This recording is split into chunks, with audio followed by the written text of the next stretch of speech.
Ladies and gentlemen, Hex community of all ages, hey, Jake Freedom here, coming to you live from YouTube for something that I haven't done in the past, and maybe we'll do more of it in the future, but it's kind of just a one-off deal right now. And we're going to speculate on a couple cards. Both of these cards I'm going to speculate on have come up in other deck lists that I've seen. I've tested them. I tested them throughout the week leading up to the Sapphire Cup and the ESL tournament there. And I really didn't think anything of it. I'm like, well, these kind of seem neat. You know, maybe we can do something with them. And I think I was close, but I wasn't quite there. I didn't have enough time with the deck to actually fine-tune it. But the first card that we're talking about is going to be, I think you pronounce it, I don't know, Syzygy? I don't know. Look it up on Google pronunciation or YouTube pronunciation. I'm just going to call it that. Anyway, it's a one casting cost single threshold for Sapphire, and it's a constant. It says when you play an action, all cards with the same name in all zones get cost -1. When I first reviewed this card when Armies of Myth came out, I was like, this isn't that great of a card because, you know, we only can run 4 of whatever card in a given deck.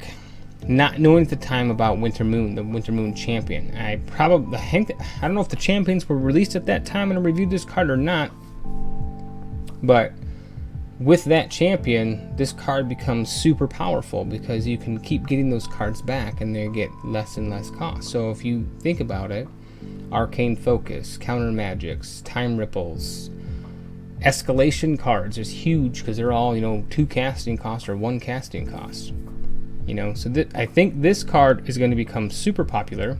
And I was talking with a player last night that I came up against him using a similar deck, and I was like, you know, I told him I toyed around with the deck using that card there, but I wasn't quite there yet with it.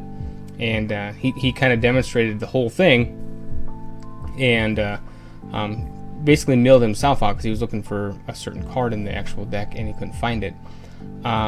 But this might be something. I'm speculating that it'll be something. I think it's going to be a pretty popular card. So I only had like 1 in my deck. I think I bought 3 of them, and they were at 40 platinum, I believe. Let's take a look and see what they're at right now.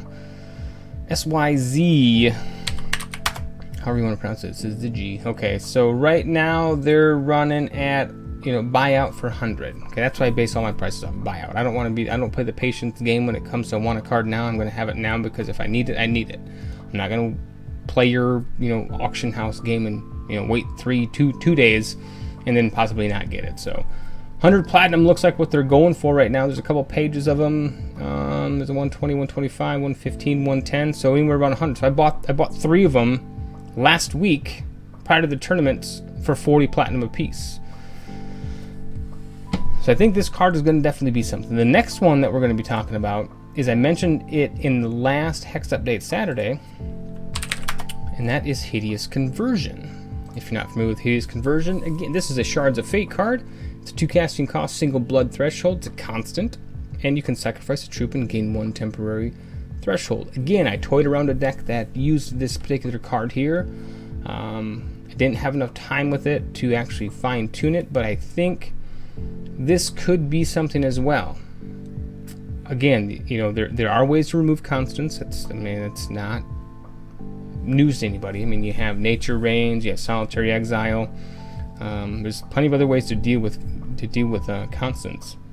But this could be something. I'm not going to say this is going to be the next tier 1 deck that's going to run Hideous Conversion, but could definitely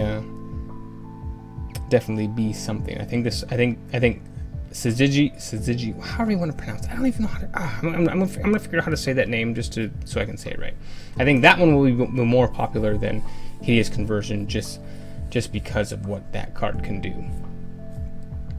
Another one that already is pretty popular and I think will continue to gain popularity is Azure Fate's Sorceress.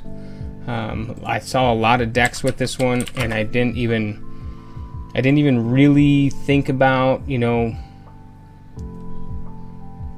what you could do with this card, but there's a lot of possibilities with this card.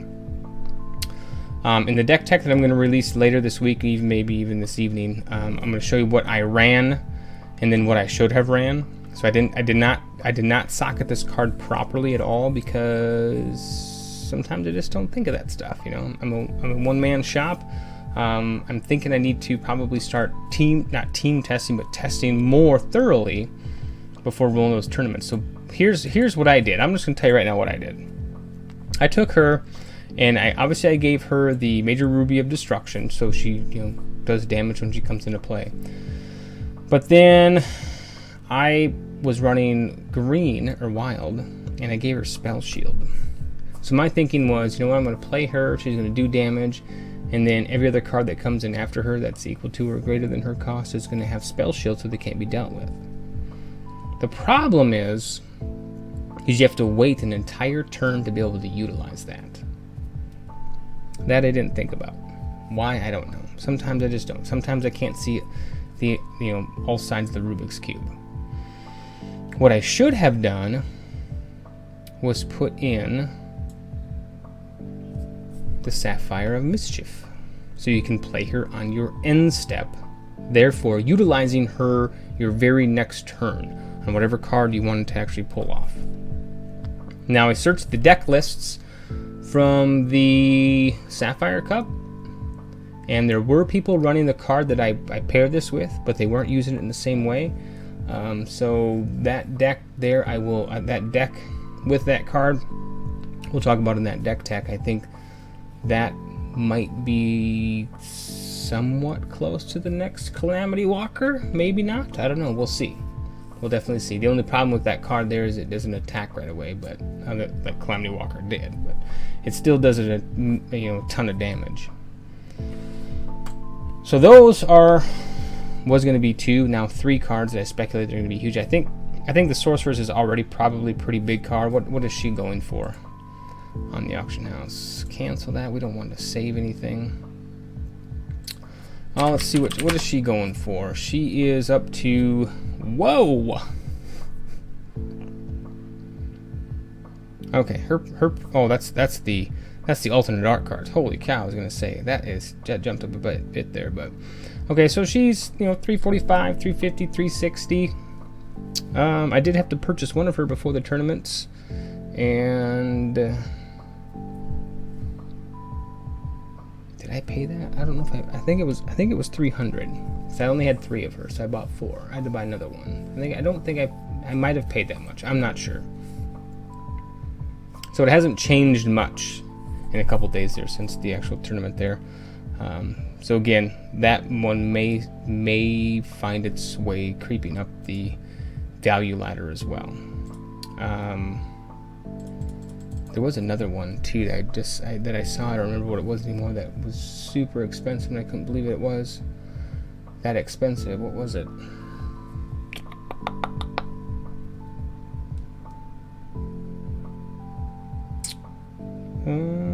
Come on. Was it Jags? I don't think it was Jags the Blade Master, was it? No, it wasn't him.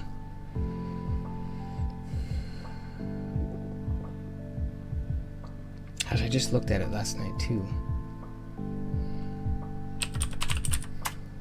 I can't remember. I should have taken a note. It definitely wasn't Scheme.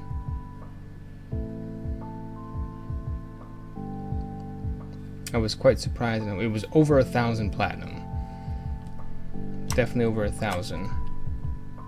Ah, I know what it was. Archmage Renlock. This card here, again, it's a Shards of Fate card, but it's when you play an action, draw a card. Fits pretty well into one of those draw decks, draw forever decks. I don't think this card has ever been worth that much. Let's check something out here real quick though. I don't know if this is the right website or not. I don't think it is. Maybe it is.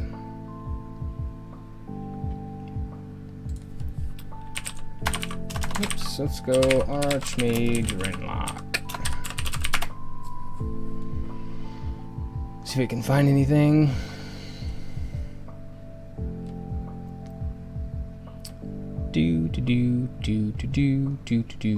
Your search did not produce any results. Oh, thank you very much. Let's just search for Archmage. And not the whole word. Really? That didn't find anything?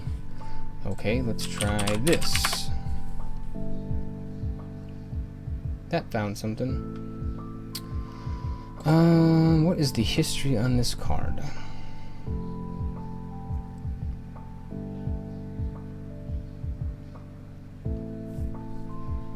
Okay, so this alright, so what were we at here? This is pretty cool. This is like, if some of you are familiar with TCG Player, it's kind of neat. At, let's just say December 25th, 2014, this guy's average cost was 510 platinum.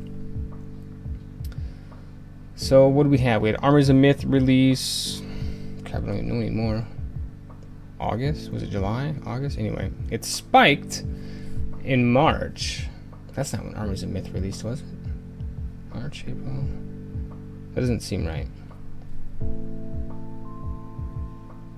Anyway, it spiked at an average of 789, and kind of, it's been on a steady rise ever since then. So right now it's sitting at, you know, an average price of 1202. So like I said, when this this card has never been that much before, so it's been recently within the past, I would say 4 months, that it has definitely been moving up and up and up. We did have a dip there right around June, but yeah, you know, we'll see. I still think this is a pretty decent card, and its price is obviously increasing. So that is speculations. Whether or not I will continue to do speculations in the future, I don't know. I just felt like these speculations were like, I don't know if they're hidden gems, but they certainly could be. So if you like the video, give it a thumbs up. If you want to let me know something about the video, go ahead and leave me a comment down below. And of course, as always, if you want to see more of these videos or on any of the other videos that I do, be sure to click subscribe down below, and we'll have another video for you soon.